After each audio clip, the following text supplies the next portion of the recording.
Conductor to engine 192, we're all clear, let's highball. Those you just heard tell us that our engineer has received our all clear and we will be pulling out of the depot at any moment.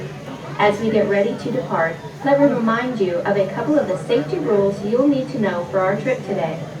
Please remember to remain seated at all times. This does include small children, as they are not permitted to stand on your lap, on the seat, or on the floor. If you have small children in your group, please have them sit in the center portion of your seat with an adult on the outside edges. Also, remember to keep all body parts inside the car at all times, and the use of tobacco products is not permitted during our trip. Thank you. Alrighty, folks. Now, I bet you didn't realize, but this is an audience participation attraction, so I am going to ask you guys to participate. We're going to try that real quick. Now, who on board, is this your first time on board the Dollywood Express? Raise those hands up. Alright. Now, who here is on spring break? Well, sorry, this is an educational attraction too. We are going to have a bit of a history lesson. But don't worry, it's fun history, I promise. Now folks, we are rolling out of the depot. We finally got all those final whistles and we're moving. So those of you on our last couple of cars, look to the left here, the center of the depot, and wave to our depot master, Russ. Tell him you'll see him in a day or two, a week at the most. Longest we've ever been gone is a week. Now folks, here at Dollywood, we are known as the friendliest place in the Smokies, and that tradition started right here in 1961 on board this very train. So it's up to you guys to keep that tradition alive. So everybody get those hands up and start waving to everybody here at the village. And on the count of three, I want everybody to give the biggest, loudest howdy that you can. Everybody ready? 1, 2, 3. Howdy! Not bad. I think that was the loudest train of the day. Oh wait, here's the first one too.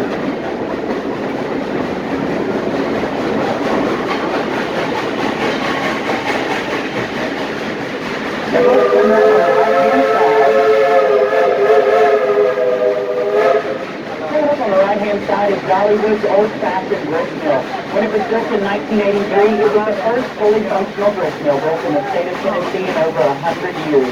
It is still fully functional today, and it is home to that world-famous cinnamon bread, folks. So stop by and be sure that you grab a loaf or two of cinnamon bread. I've heard if you get just one, it will not make it back to the car. Now you guys sit back and relax while I tell y'all a little bit about this rolling piece of history that you're riding behind. In December of 1941 came the attack on Pearl Harbor and America's involvement in World War II. It was determined that a military highway was needed to protect Alaska from invasion. So in 1942, the United States Army took over the White Pass and Yukon Railroad of Skagway, Alaska, and used it to move the materials and personnel needed to build the Alpine military highway.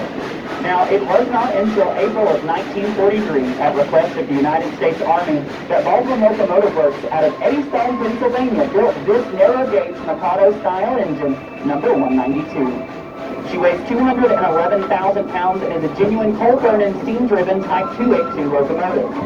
Now, that 282 simply means that she has 2 guide wheels in the front, 8 large drive wheels in the middle, and 2 training wheels on the back. At the completion of her build, she was shipped to Skagway, Alaska, and commissioned as a part of the United States Army.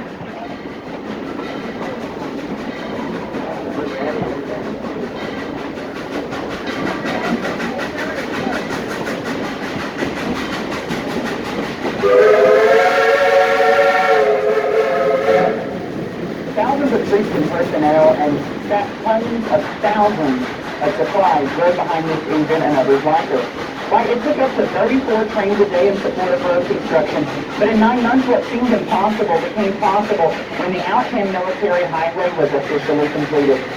Now I bet some of you folks didn't realize that you are riding behind a true veteran of World War II.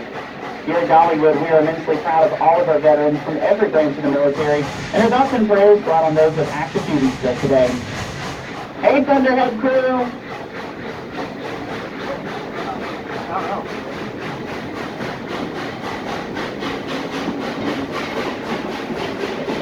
We'll talk about all these rides on the way back down.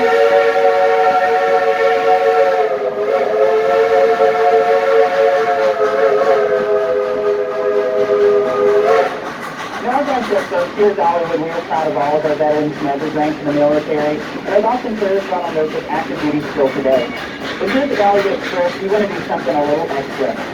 At this time, we would like to ask anyone who is a veteran or active service member of any branch of the military to please raise their hand in acknowledgement. Ladies and gentlemen, let's give these folks a round of applause. Thank you so much for your service. Now, after World War II, Engine 192 was retired from the United States Army and began civilian work on the White Pass and Yukon Railroad. She would work there for many, many years. But in 1960, she was officially retired from the White Pass and Yukon Railroad and moved into a scrapyard.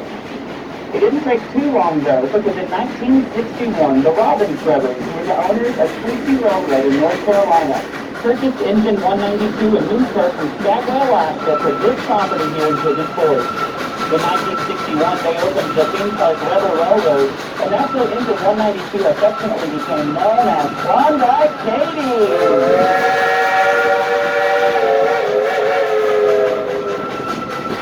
Now let's look up to the engine and wave to our engineer, Tim. Tim's the team leader of our engine crew, and he makes sure that that engine is running well every day. Now Klondike Katie's are named here to the evolution of the property. From 1961 Rebel Railroad to 1970 Gold Rush Junction. 1976, simply known as Gold Rush, and in 1977, Silver Dollar City, Tennessee. For the 1986 to present day Dollywood, where she continues her tradition of hard work every day. Now here on the right-hand side is where Kathy's lemonade stand used to be. But the CDC rolled in last year and said that what he was selling was not going to get rid of that nasty sickness. So he packed up and moved further on into the mountains. Now coming up on the right-hand side as we round the turn is Wildwood Grove. This is Dollywood's newest expansion from 2019 and was the largest single expansion in the park's history. It features over 11 new experiences for the family that you can spot on the shelf with Vincent Bear store on the back of the driving car. And at the heart of Wildwood Grove is the Great Wildwood Tree. If you're here during the summer celebration of Christmas and the Smoky Festival, you'll see that tree right up tonight after sunset. And this Jolly Hotel will tell you a story of what it's like to grow up in Wildwood Grove. Now, folks, we're now entering into the financial district of Dollywood. If you look to the right side of the engine, you'll notice we're coming up on a bank. And if you look to the left side of the engine, you'll notice another bank. We roll in here several times a day, but don't get any richer. And most folks say, well, these parts will just start pulling. I didn't hear too many laughs, so here's another couple of jokes you might be able to get. How do you find a lost train? How do you find a lost train? You can follow the track.